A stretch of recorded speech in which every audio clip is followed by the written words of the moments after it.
ROTARY. And that's all here. You have to work on that. Welcome. You have this hearing.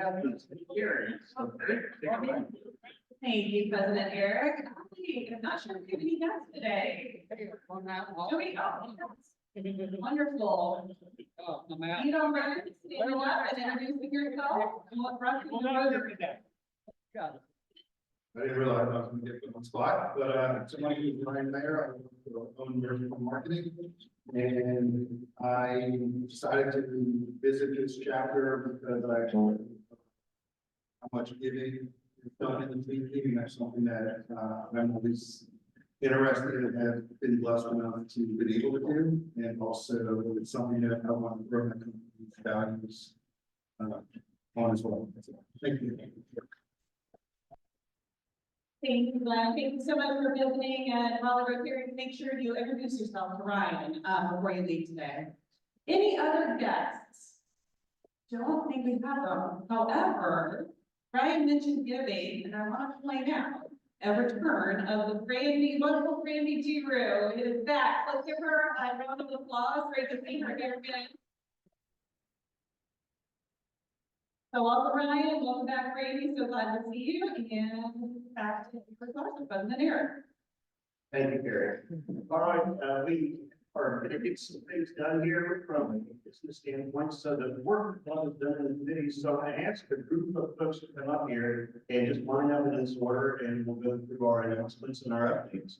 So, John Luke, if you would please come up, and Charles Bailey and David Forrest, if you come and join me, as well as Bob Saunders and Tom Holder. So please join John Luke up here. And then Leslie, or excuse me, Frank, if you come up after them, and then Leslie and John Cates and Tom, and I believe that's already there. Yeah, and Richard, yeah. So with that, I'm going to turn it over to our membership chair, John. Thank you, President Eric. Good afternoon, everybody. My name is John Lee, Bobby, membership chair for this Rotary year. Today we are going to do a first reading for Charles Bailey. So Charles is born and raised in Vance County.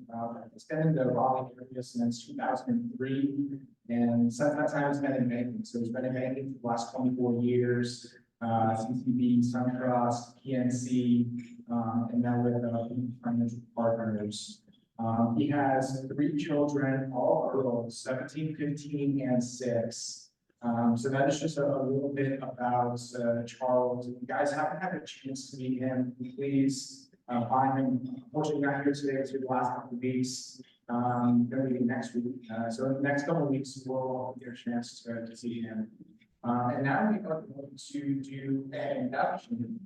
Mr. Bob Saunders. So we have a couple of questions here first. If you want to come up here. Question number 1. Will you? Sorry, I'm keeping my glasses.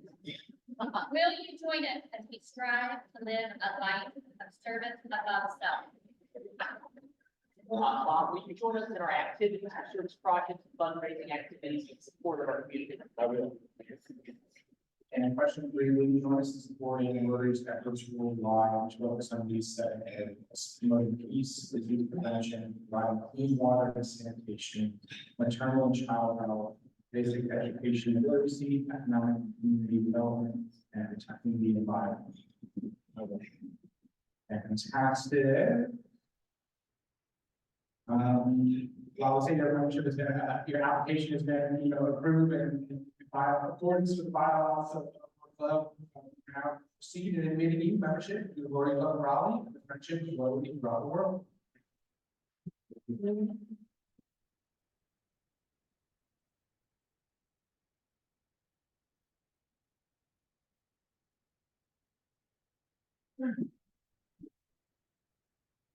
One last thought, Bob.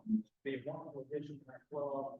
I've had the privilege of sitting that lunch with him, just a really neat, very excited guy. And he agreed to participate in the first annual NFL fantasy Rotary NFL League. Jets my boss. Well, so want to do a quick shout out. I got every time I go to road, people never seen years. I've been grateful to you.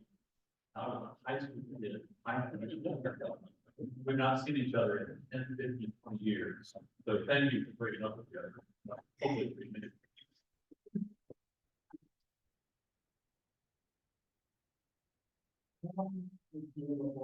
It's not to report on the service social, which, you know, that itself serves around the cause, was great turnout, great chilling there. So thank you to Jennifer and to my hosting.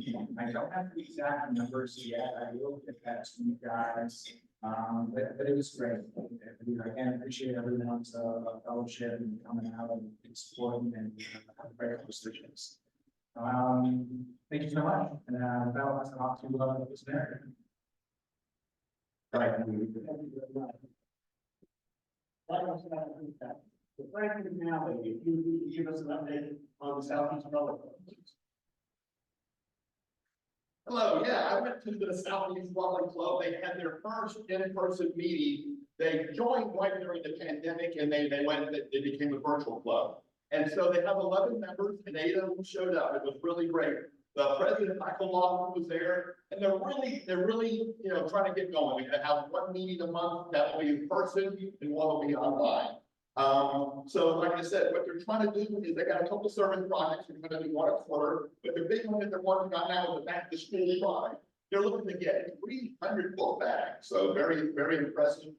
And they're working with the local community there and have a great thing, you know, going on for that. They're also going to be doing a training session for their members and trying to get them more involved in the Rotary, and that way they'll know what they're doing.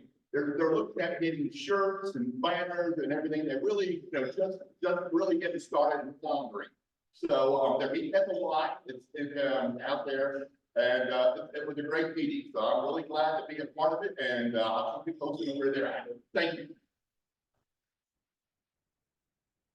Thank you very much. Right.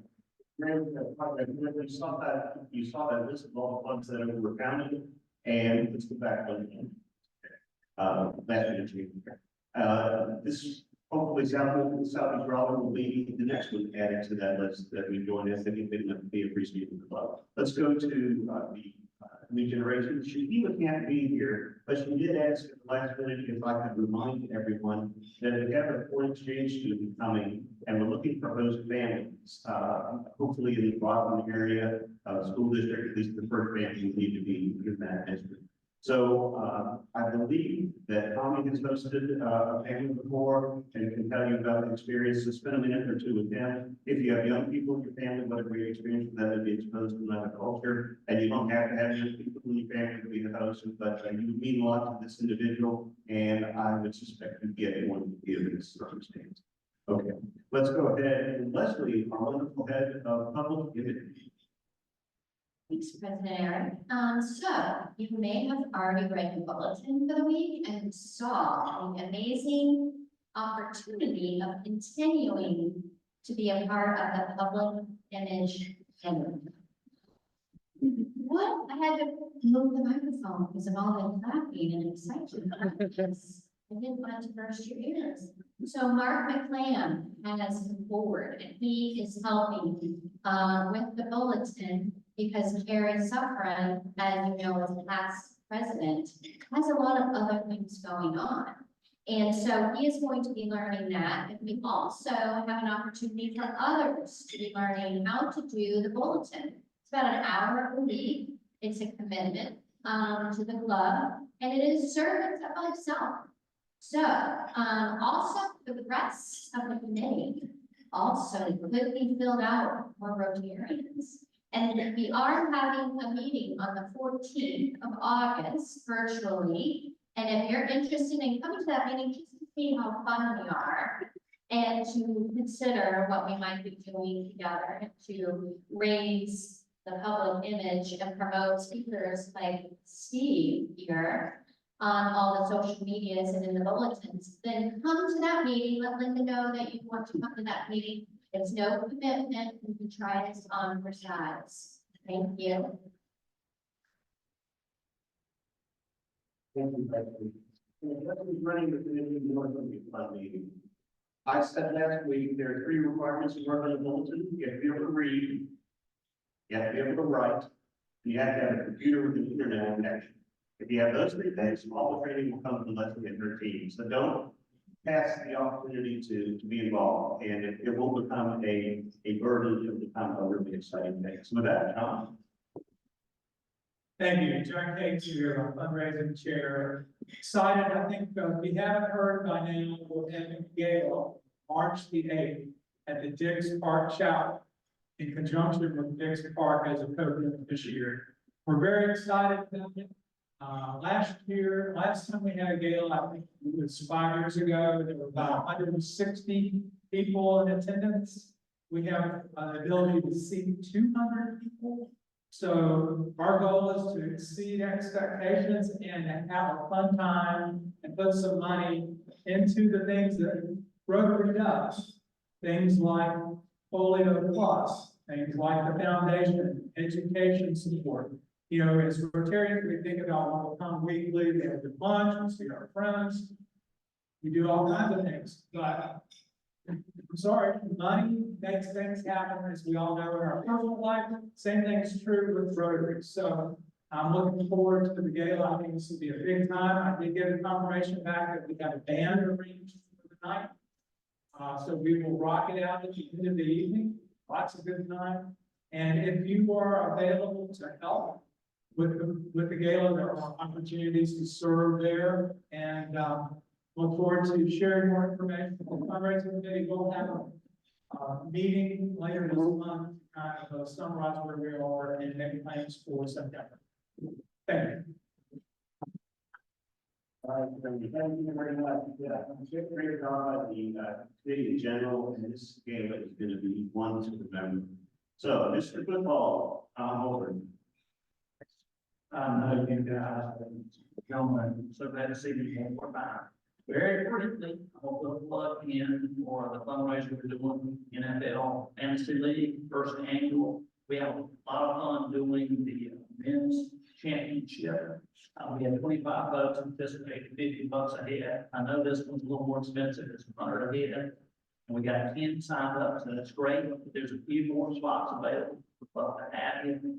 First prize is going to be 300. The second prize is 200. Have a little bit more. We keep half the club, the other half goes to the folks. Many of you have done it before. I've done it with it's a lot of fun, some junk talking. I love to hear the weekly stories from somebody who gets hurt. Right out. And for the ones that are asleep, forget to change their lineups because they've got a night. That's always fun. And it's what we're sharing. Come on, guys, a few more people to play. Thank you. Thank you, Tom. And now, Richard David, our service chair, with a lot of updates, great news, and we just always glad whenever Richard shows up. He makes us all look good and challenges us too. Thank you, sir. Good afternoon, Richard Avery, service chair of our club. You know, of these, in Wake County, over 64% of the female demographic work. That's compared to 59% in North Carolina and 59% in the United States. Now, some of these women have barriers, daily essentials they can't get to, they can't afford, or they don't have access to. That's what No Woman, No Girl is. This month, we have adopted No Woman, No Girls or service projects. We'll be collecting bar soap, toothpaste, deodorant, and dental floss for their store. And on August 24th, Saturday, we'll be sorting these items for women to pick up. Over the weekend, I received 12 packages full of goodies like this. It's that easy. Go on the Amazon link and pick one item they call for. If you have any items like these at your office or your home, me or another Rotarian we'd glad to pick them up. We've got a goal of 2,000. We're currently at 616 now. So we're almost there. So keep on pushing. If you have a box, put it in your office. Tell folks when they go to the store, have a little 2-pack of toothpaste, great fun to have for them, and the other for the initiative. Thank you for your support. Got more things coming down the pipe, and I'll hand it over there. Thank you, Richard. You did a fantastic job on that. You go to Rotary events and you talk to other Rotary clubs and they say, yeah, we try to do a social project every year. We do one month, so it's really an important part of the DNA of this club. So Frank now comes up to do happy dollars. So reach in your pocket, you got some good news, or you're saying one share. But Frank, why don't you go up and get the microphone, and then while he's doing that, if you look on the table, there's some red buckets there. Those are for donations to the Dementia Alliance of North Carolina. And that's one of our partners and service that we have here in the area. There are some monopoly money next to some of the buckets. If you don't have a dollar with you, you can write your name on that and then we can charge you for it. All right, you know, there you go. For those of you who noticed the last few weeks, I've been sling. I was able to sling the sling earlier today, and I'm very happy. Very good, great.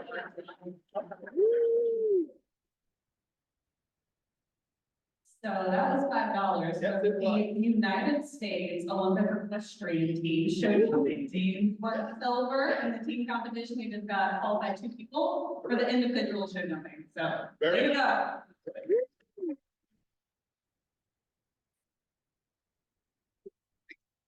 All right, Frank, perfect, yes, sir. I now have a bronze medal granddaughter. Yeah. I served a Monday week ago, so happy dollars on behalf of Robin Kirby Marks. Congratulations. Very good. Perfect. For $3 happy dollars. First one is for Harrison. I have asked for a intro to a colleague in Wilmington. He did do a very delightful intro. We're having a meeting today. Thank you, Harrison.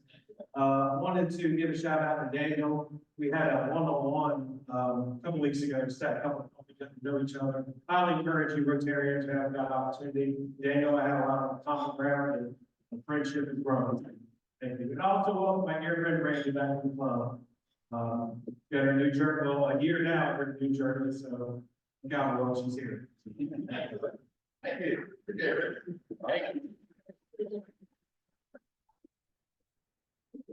Yeah, so this morning I was on a call with a colleague of mine at TechnoServe where I work, and she is the country director for Uganda. And I was trying to connect a donor to some services that he wasn't gonna pay for, just trying to grease some wheels kind of thing. And she said to me, you know what would be the best way to get this project done? To work with the local Rotary Club. And she said, he's a Rotarian too. I talked to him last year and I was like, well, I'm a Rotarian too. She was like, oh my gosh, I never met him before. And instantly I had the credibility that I needed to develop that relationship with this country director in Uganda. So Rotary is truly international.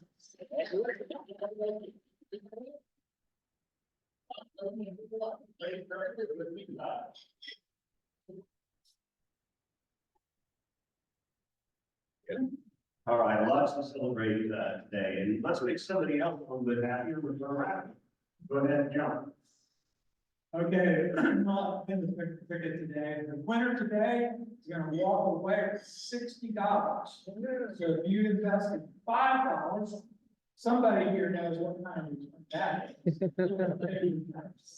Okay, who feels lucky? The number is 8003262. Woo!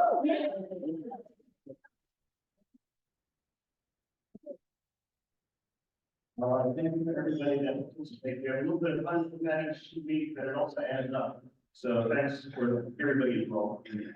Birthdays and anniversaries we have coming up next.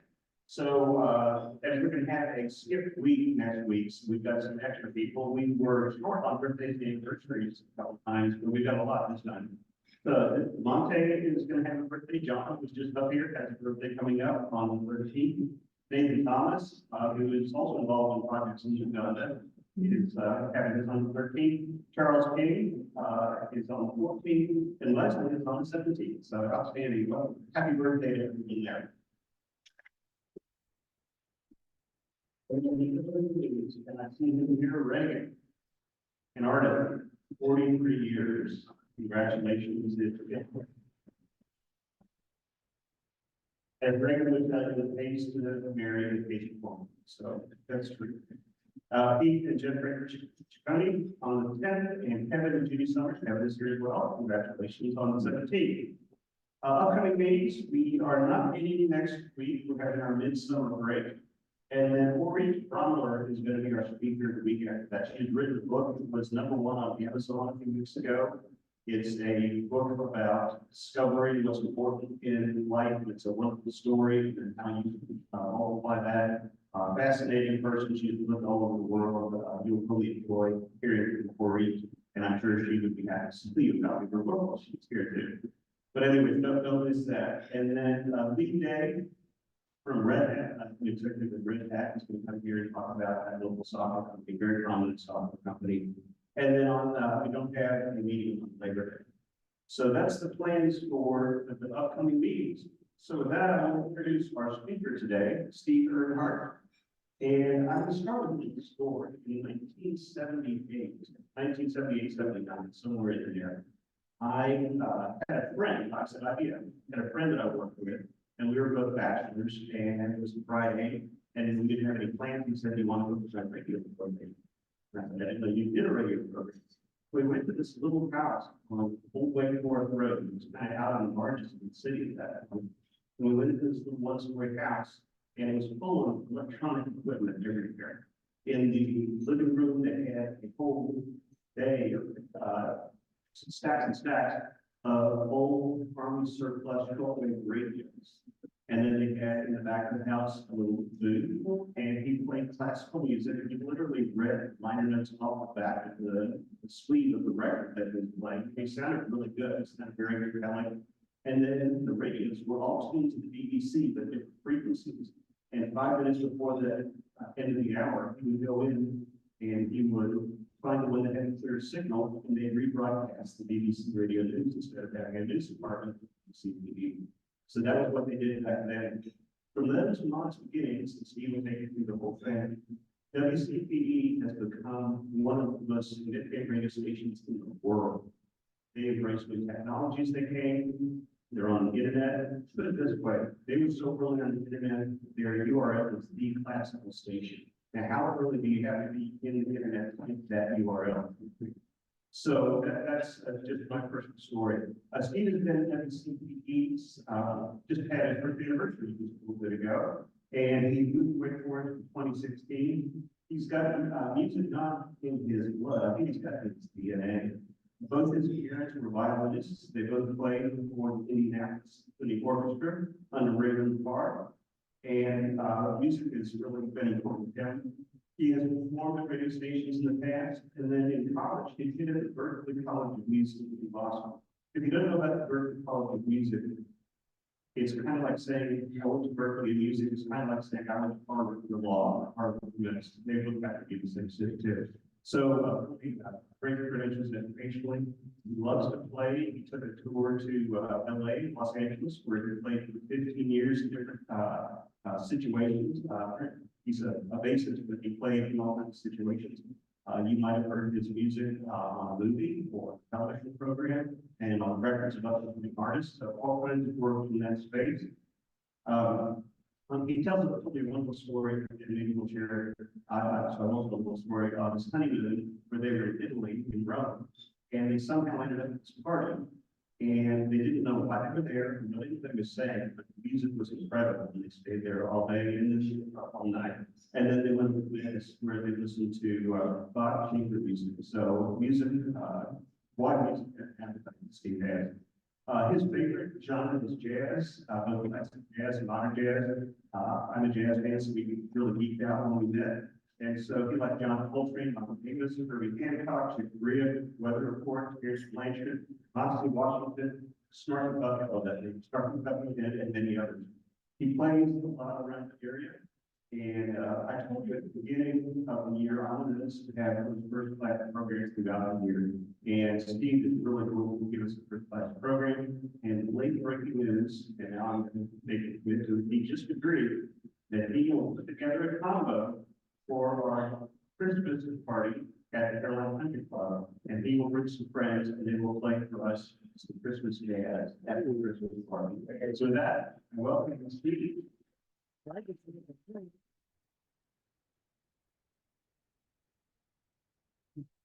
Thank you very much. I hope to live up to that intro for sure. Appreciate you all having me and I appreciate everything you all do for the community. It's truly spectacular and humbling to be here and speaking to all of you about our humble radio station in Wake Forest, North Carolina, WCPE, the classical station. It's just a little bit of a get to know you session about what the station is, who we are, where we've come from. As Eric had spoken about a little bit earlier in 1978, what you actually saw was the second stage of it using the hand-built Army surplus equipment when we first took to the air at 12,500 watts. Prior to that, the station was actually founded in 1973 by 5 NC State students with a dream of starting a radio station.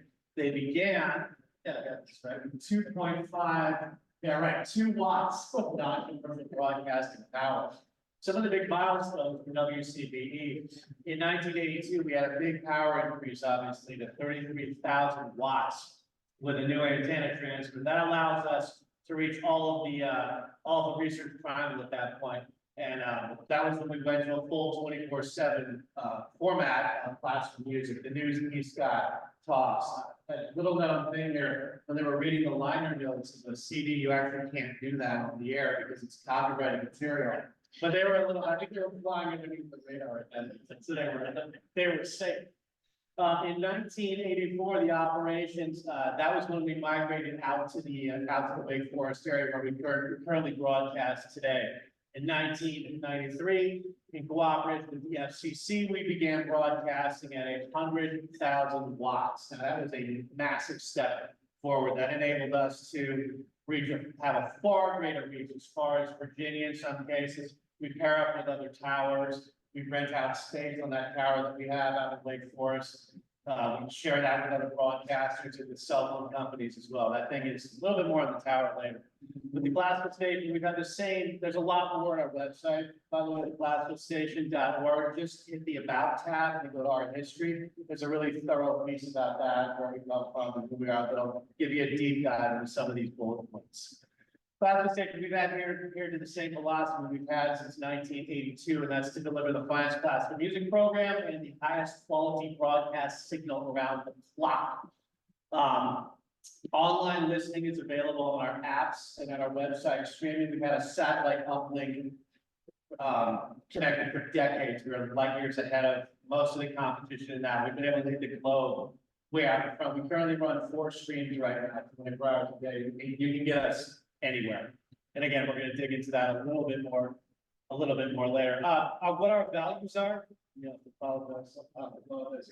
So we believe in developing and sustaining a community with classical music, lovers by nurturing, educating, and offering the human side of music.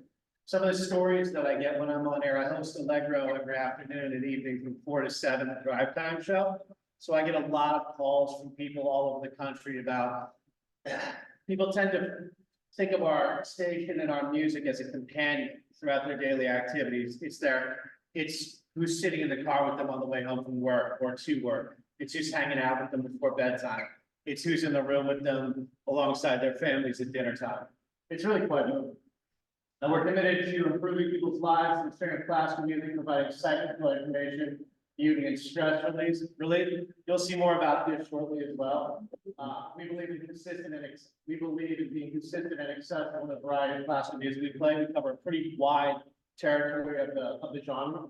We strive to respond to our listeners and available to them across time and location. 24 hours a day, there is a live announcer in the room. We do not automate anything. There is no voice tracking. If you pick up the station and you call, you're going to get a human being on the other end of the line to speak to. We value live, informed, interesting announcers who strive to nurture and maintain our relationship with our listeners. The spectacular show that happens daily is Classical Cafe with George Lee at 10 to 1. That's usually that's the program where we give him a little bit more, the announcer a little more leeway to talk and educate listeners about the pieces, the composers, any kind of little factoids that happen. It's a fabulous thing. And I believe in sustaining basic support should be our listeners. What's our vision? WCPE envisions continuously expanding worldwide interactive community of classical music listeners and all the reasons that, that accompany that. For that vision. What is our mission? Our mission is to expand the community of classical music lovers by sharing accessible classical music with everyone, anywhere, and at any time. We entertain, educate, and engage our audience with informative announcements, programs, and publications such as our quarterly such as our magazine, Quarter Notes, published quarterly. Try to make it easy to appreciate and enjoy great classical music. We want the entry point to be non-existent. We don't want there to be any barriers between you and this music. A lot of people can feel intimidated jumping into this world. They think they have to know something before they start listening to it. That's not true. The bulk of what we're going to play, especially during Allegro, the show I host, it's play the hits. You know, I'm playing the popular pieces, you know, and that's part of our mission, to engage in listeners. Like if I was going to play somebody jazz, probably the last thing I would do is find some esoteric Cornet Coleman piece, right? That's like improvised on the spot. It's completely inaccessible. I'm going to put on Kind of Blue by Miles Davis, right? You know what I'm talking about. It's basically, or every time I host a dinner party in my house, I'm going to put on John Coltrane ballads or Love Supreme, and every time somebody's going to ask me what this is. You know what I mean? It's an entry.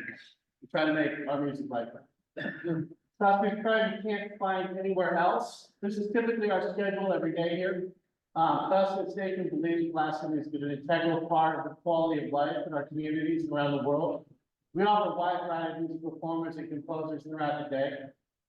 Every day, Sleepers Awake keeps you company from midnight until 6 a.m. Then Rise and Shine gets you get up with great stuff, Classical Conundrum, and short works including spirited overtures. Classical Conundrum is a huge point of engagement for our listeners.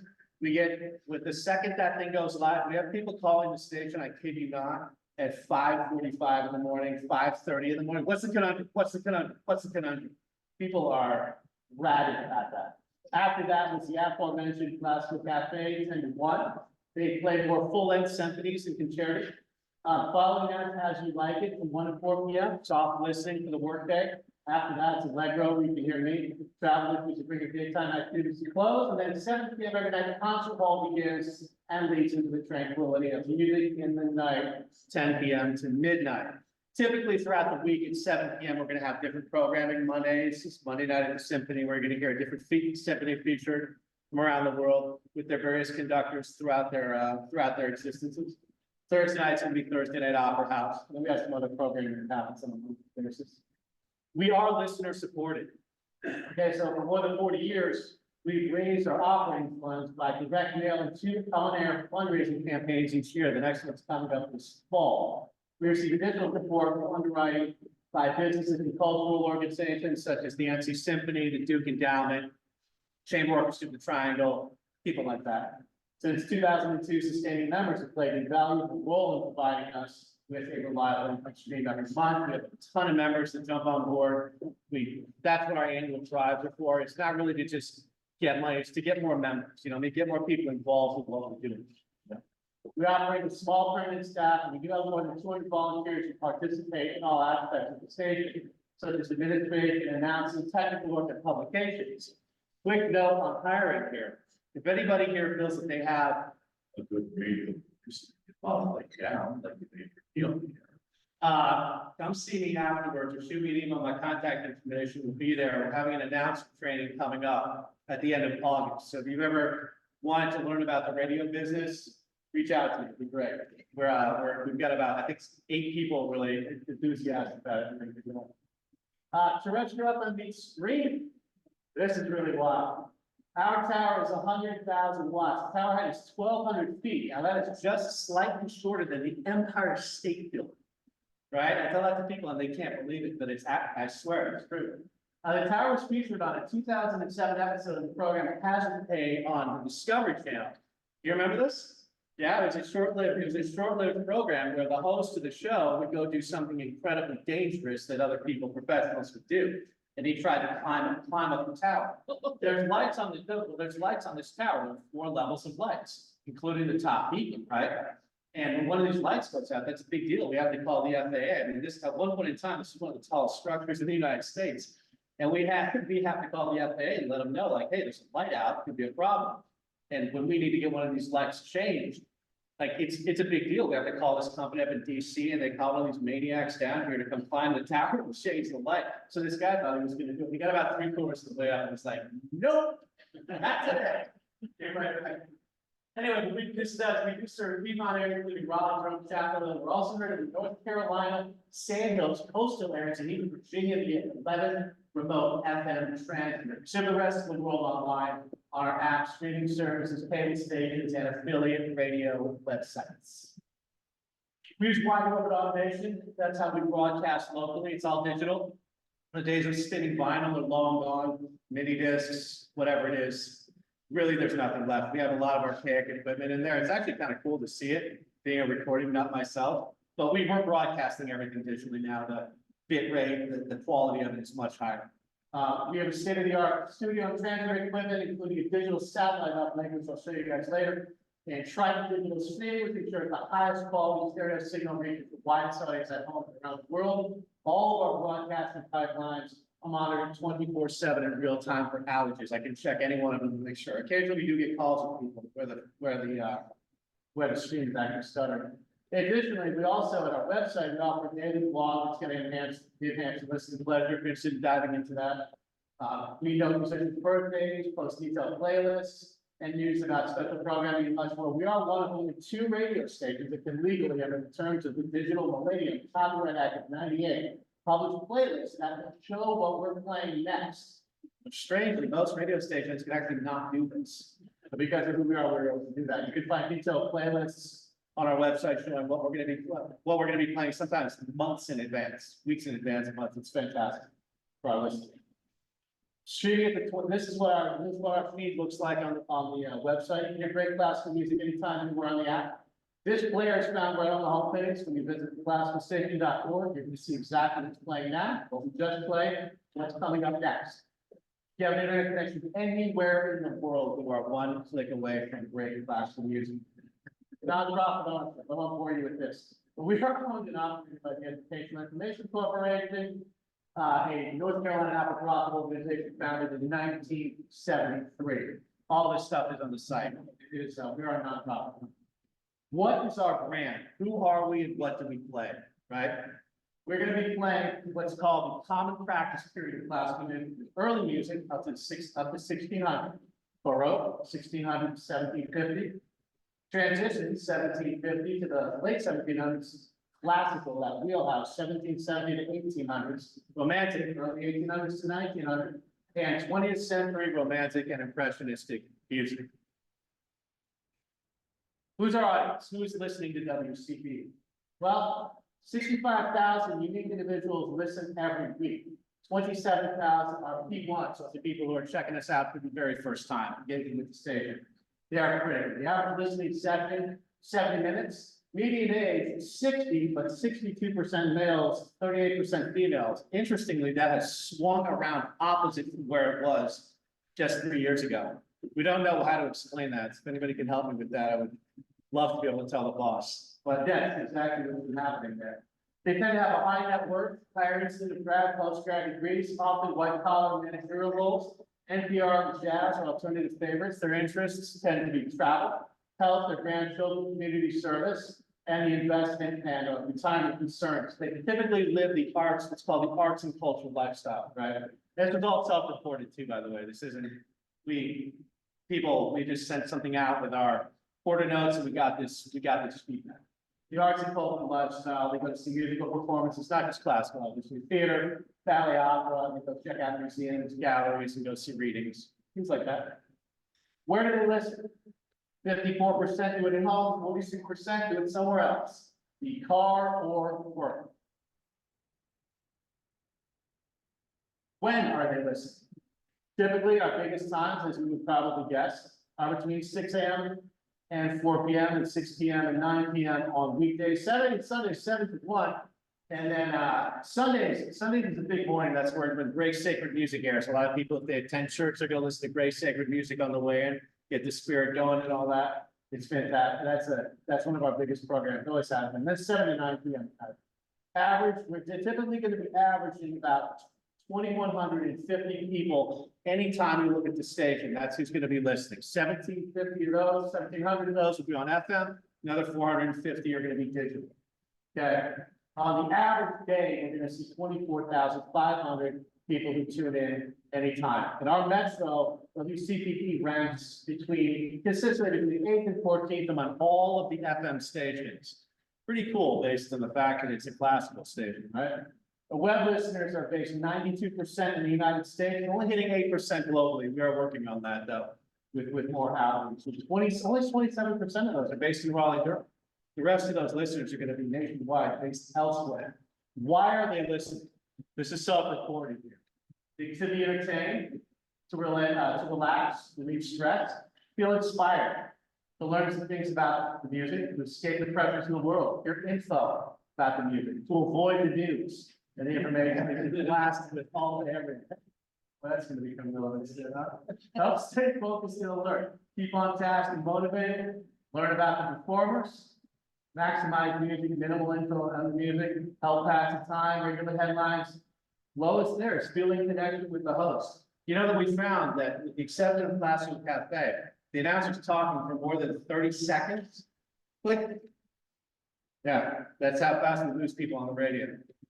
30 seconds. Attention spans are dwindling, my friends. But that's a big thing though. That's why you're never gonna hear me talk about Allegro as my show. Like, it's not my show, it's just a show that I happen to be hosting on the channel. It's not about me. I don't really talk much on the show. If you've ever heard it, I move at a really fast pace and I just crank through it because Allegro is designed, it's engineered for those attention spans when people are driving 5, 6, 7 minute pieces, maximum 15 minutes at the most. Otherwise, pop, pop, pop, pop, pop.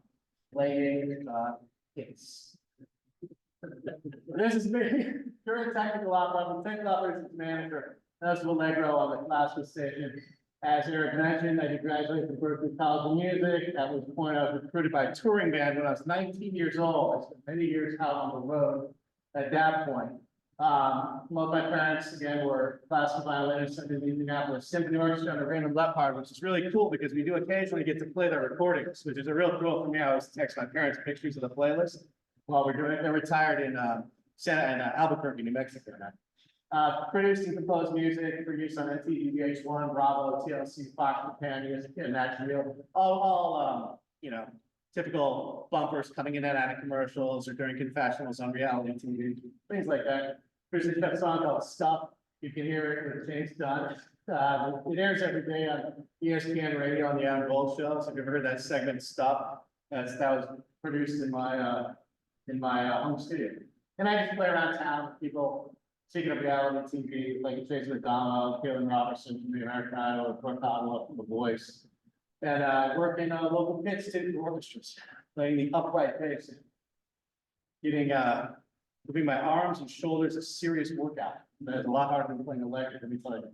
This is a quick tour of our transmitter and where we are. That's the famous transmitter there in the building that it houses. This is what the transmitter looks like. Believe it or not, there are actually two of them. They combine to crank out 100,000 watts.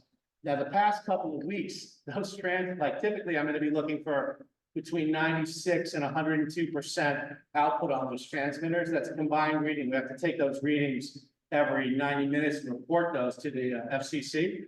But when on these days where people's air conditioners have been getting throttled, which is recent, as you all know, which has been recently, we've seen those numbers get down to 60, 70% because the grid is just being hammered. But we monitored all that stuff in real time. You can see the thing looks vintage because it is. I mean, went in decades ago. It's really cool to see this room. This is the ice tower to the ice bridge to get over to the tower base. You don't want to get too close to that. There's actually radio waves in there that are not good for you. This is the tower. Imagine climbing up that thing. Crazy. That's how it's secured by those by the cabling. It's set across three different angles. Even nice and center. This is the digital uplink banana dish. Everybody asks about this thing. This is how the signal gets blasted up into space to the satellite that shares it around the rest of the world. These are our emergency backup generators. There's two of these. They run on diesel fuel in case anything goes sideways. We can still operate at any time. There's a quick studio tour. This is the building. Has anybody ever been back there? Seen it? Yeah, off Chalk Road in Lake Forest. Yeah, it's pretty cool. a little building. It is kind of strange though, because when you go in there, there are a couple of memorials, because we've had actually 3 announcers pass away while live on the air. So we have memorials for them. It's just wild. They had to do, they did like they used did a whole ritual to like cleanse the scout. It was very strange. A couple of years ago. I wasn't there for that lesson. There's where the magic happens in the studio. That's why over right there on the far left, you can see that. That's the program that we use to play everything. On the right is a backup system called Wave Card. Super sophisticated, huh? It's like NASA. That's our microphone. That's a condenser mic right there. All the lights go on in the studio when that thing is active, and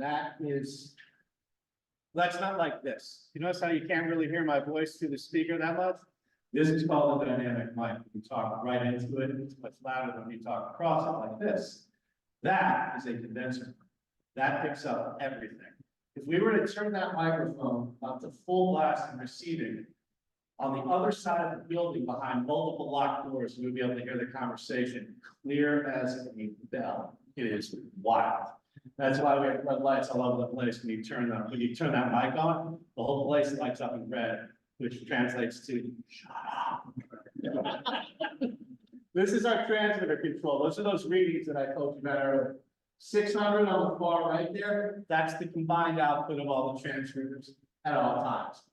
That number right there, 97.5.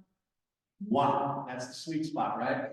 Below that, see this TFT EAS 911? Anyone here has heard? That's what makes it. When something comes through there, we are required by law to forward it onto the air. But only if it's either a presidential edict, right? A tornado watch, a tornado warning, a flood watch, and a child abduction. So we take those messages as they get forwarded through and push those onto the air. Something tells me over the next 4 days or so, I'm going to be forwarding a lot of flood watches. I didn't see that coming. But that's really everybody. This machine is funny. I love training people because they walk in the studio. People are terrified. They're terrified because it's archaic. You know, you have to push these you have to push like a sequence of 12 buttons. There's a whole thing you have to do to forward the message. People are terrified. Excellent. This is our production studio directly across the hall. This is where if you've ever listened to the station and you've heard commercials or promos for Thursday Night Opera House, that's where that stuff is cut. You'll hear me occasionally doing a day dedication to somebody who's, sent us some money to air a tribute to their father, or wife, or something like that over the air. That's where we record those. We can actually broadcast as well from this studio in case something goes sideways to the front studio. I'll look on the far right. What do you see there? Anybody recognize those devices? Who's around my age? Don't want to disclose. Those are CD players. CD players. That's right. Station used to air nothing but CDs. You'll see how live we're momentarily. But these CD players here, only one of those works anymore. And we've been trying to find replacements. Just as a redundancy, a backup thing. I couldn't find them. Like globally. I searched everywhere. I found one CD player of this model that was over in the UK. It was broken and they were selling it in parts. Absolutely crazy. So this is we have some working redundancies now in place, but I don't know how much longer they're going to survive, honestly. Another microphone. Then we have 2 microphones in the front studio. If you've ever tuned into one of our fun drives, that's why we use those, so we can have a look at the back and forth. This is our library. There were 15,000 CDs. Those are always pulled into the studio as backup stuff. So for right now, we can still work. So if something goes wrong with our feed, or there's a digital asset that's not there, that's corrupted or something like that, we could drop a CD on, go forward as if nothing happened. And that is the classical station. My friends, WCPE. You guys can reach the main numbers right there. That's my contact information. That rings, I'll pick up that phone, but I'm at programs at theclassicalstation.org. You can reach me there anytime. And yes, any questions for me? Yes. How about the CDs down? Their catalog maddeningly random. Maddeningly random. I kid you not, they're just, they go in, we get a lot of donations for CDs actually too. So what happens is the CD comes in, our librarian, Peggy Powell's name, she rips it, into a high bit wave format, and then it just gets whatever the next available number is. I wish it had some form of, I wish it made sense where you could walk, like, oh, there's the box section. Nope. But although I will say this, the CDs get pulled every day, so when we get the play, when our music director sets the playlist for the day, there's a list of the corresponding CDs for the music, and those get pulled by the overnight guys, and then they're just lined up on the shelf for the next day. So if something does go sideways, then they're in the order that they're being played too. Yeah, it's really helpful. Yes. This might not have ever happened, but since you guys read 24/7, what's the longest period of time that you guys were like off air? And what was that last time? Honestly, Dad, I don't know, listen, I think I have to look into that, I'm not sure, I don't think it was ever very long. The only outages that we really have right now are self-inflicted, somebody who, like, we actually had an outage the other day. Okay, so right here, this is the board, okay? Channel 1, that's us, that's the announcers. Channel, well, it's 7 in the production studio, but usually 8 is wide open, okay? 8's wide open, and 11 is played car, and then 3, 4, 5, and 6 are the CD players. So occasionally, like, a new announcer will come in, and they'll accidentally like push a button. And up on the very top, see those 2 vertical buttons right below the meters? See those 2? They're red. They have like round stickers next to them. One of them says PGM and one of them says AUD. Sometimes they'll panic and they'll hit the PGM button. Guess what happens? That. There's complete radio silence. Or somebody will accidentally, they'll have to play a CD or something for a piece that we don't have ripped yet, and then they'll forget to fade up wide open again. So then they'll just be on the air, they'll talk, hey, next movie, you should play, well, WC's Arabesque. You enjoy. Nothing. Yeah, that happens. It does happen, yes. You've answered part of the question. Your average listener, you said, was 60 years old. Are you attracting young people to this genre of music? Because I got 20-something-year-old boys, and they're not interested in classical music. Most are, it's the attention spans. These pieces are long, rich, most of them. There are initiatives, I don't think I can really say much about them right now. There are initiatives in place to try and gateway people into that. A big way to do that is film schools. That's sort of the model, that's what's turning a lot of young people on to classical music, film scoring, Hans Zimmer in particular, Jerry Goldsmith, obviously John Williams, and some of the more wild stuff you might hear, like the soundtrack of Tron Legacy or something, Junkie XL's Mad Max Fury Road score, which is amazing. It's, electronic music mixed with orchestral, very tribal, very rhythmic, it's incredible score. But that's the young person's gateway into it. We used to have a show called, it was like Saturday afternoon matinee or something like that, where they would play film scores, and we're working on getting something like that actually put back in place, because people still out there ask us. Yeah, that's how I would approach it. Because what you can also do, sort of before and after, you can look at like John Williams' work, especially some of the Star Wars stuff. Then you can go back and find the Bach piece where he kind of pulled it, and play that right afterwards. Say, if you like that, you might like where this came from, It's pretty, there's a lot of stuff we're actually rolling around right now about that. Good question. Yes. There's a lot of research about the healing benefits of music, especially classical music, and some that have whole brain.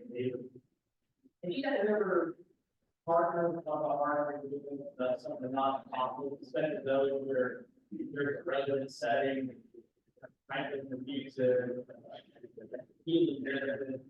Sure, to my knowledge, nothing like that's ever been done, and anybody can put it on it. Wow, we're all through that this year. I mean, the benefits of it are endless. You saw one of the main reasons people listen to it is for the relaxation and what it does to their moods. The music does have a profound, it lulls people into a state of sort of, a little bit, lulls them into a state of like sort of a little more relaxation. It seems to be an anxiety killer, which is huge these days. Yeah. Any other questions? We have one more over here. One more, yes. Yeah, the tower, you can see it from Rollsville, right? Oh, yeah. Okay, Yeah. yeah, that's a big tower. Yeah, I live it's funny, because I live 5 minutes from there, and since I moved to Wake Forest, I've been driving by it for years, and I was like, man, that's a cool place, the Glasgow station. And they were hiring, they were looking for a host of great sacred music, and I was like, oh, this would be fun, I was a music director from the Hope Community Church at the time, and I've been looking to make a move, and, I saw that they were, I just went to the website random, saw that they were looking for lots of great sacred music. I was like, yeah, I don't really know much about this, but I'd like to go and meet people, just kind of network and see what's what. And I didn't get that job. They brought me in as an announcer. And as time went on, and I started picking up more and more shifts. My predecessor, the great Dick Store, who, he was an absolutely wonderful man, and rest in peace. He was the best friend and mentor a guy could have. He started pouring into me right when I first met him. He was the former host of Allegro and just a legend, massive shoes to fill, an icon of podcasting. And he saw me, identified my enthusiasm in the business with my technical background, in music production and all that. It was very serendipitous, very unfortunately serendipitous. He started training me on, he was thinking about retirement in the fall of last year, and he began to train me on what he did everything, which is a lot to keep that place running. And I had started, we had done maybe three months of training. Once he fell ill in February of last year, and he never returned. And I had started taking over the day-to-day duties of the technical operations manager of the station. And I was in Disneyland on vacation with my parents when I got the call and passed on. And so I didn't, that's how I ended up with the job. And it was sort of this unfortunate serendipitous thing that happened all according to plan. And it was it's quite amazing. Really very humbled to be in his shoes, because he's a great man and a wonderful mentor. So, any other questions? I think we're Right at time? right about there. Thank you very much.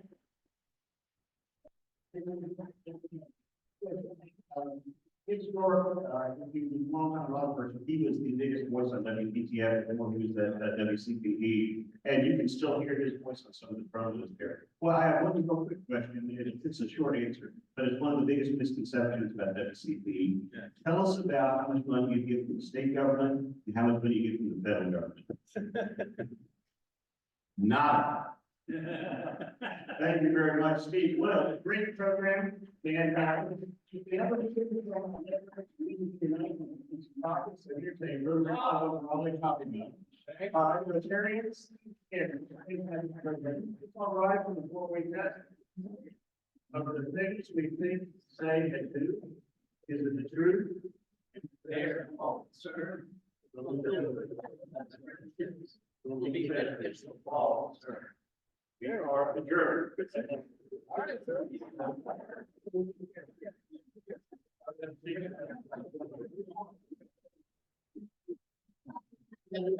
All right.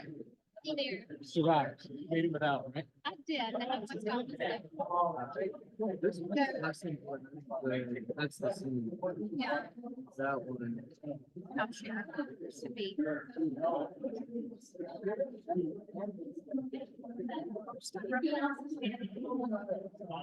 We're both together.